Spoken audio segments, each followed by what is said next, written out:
भगवान केवल मंदिरों में ही नहीं बल्कि भक्त के घर और हृदय में भी निवास करते हैं। जब किसी घर में ईश्वर की कृपा होती है तो उसके कुछ सूक्ष्म और स्पष्ट संकेत दिखाई देने लगते हैं। ये संकेत धन या वैभव से अधिक शांति, प्रेम और सकारात्मक ऊर्जा से जुड़े होते हैं। सबसे पहला और बड़ा संकेत है घर में बिना कारण शांति महसूस होना। यदि घर में प्रवेश करते ही मन हल्का हो जाए, तनाव अपने आप कम हो जाए और वातावरण सुकून देने लगे, तो यह ईश्वरीय उपस्थिति का संकेत माना जाता है। ऐसे घरों में बिना विशेष कारण के भी मन पूजा पाठ या ईश्वर स्मरण की ओर आकर्षित होता है। दूसरा संकेत है परिवार के सदस्यों के बीच प्रेम और समझ। मतभेद होना स्वाभाविक है, लेकिन जहां भगवान का वास होता है वहां झगड़े लंबे समय तक टिकते नहीं। क्रोध जल्दी शांत हो जाता है और आपसी संबंध फिर से मधुर हो जाते हैं। शास्त्रों में कहा गया है कि जहां प्रेम है वहां नारायण स्वयं विराजमान रहते हैं। तीसरा संकेत है घर में नकारात्मक घटनाओं का अपने आप टल जाना।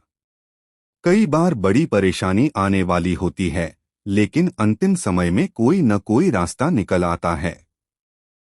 इसे ईश्वर की अदृश्य रक्षा माना जाता है।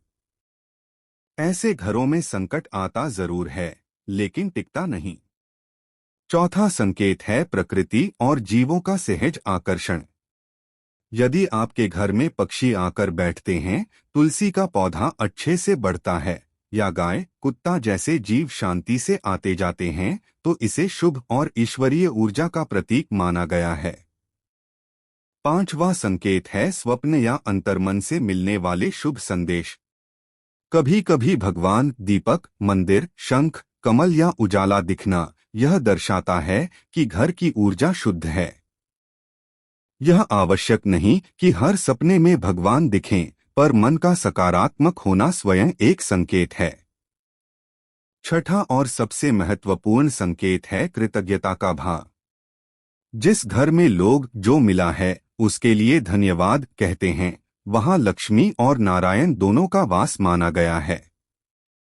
अहंकार, अत्यधिक लालच और द्वेष वहां टिक नहीं पाते।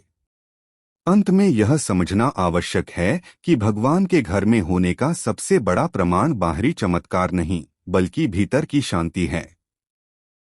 जहां सुबह भगवान का नाम लेकर दिन शुरू हो और रात कृतज्ञता के साथ समाप्त हो, वही घर वास्तव में ईश्वर का निवास स्थान बन जाता है।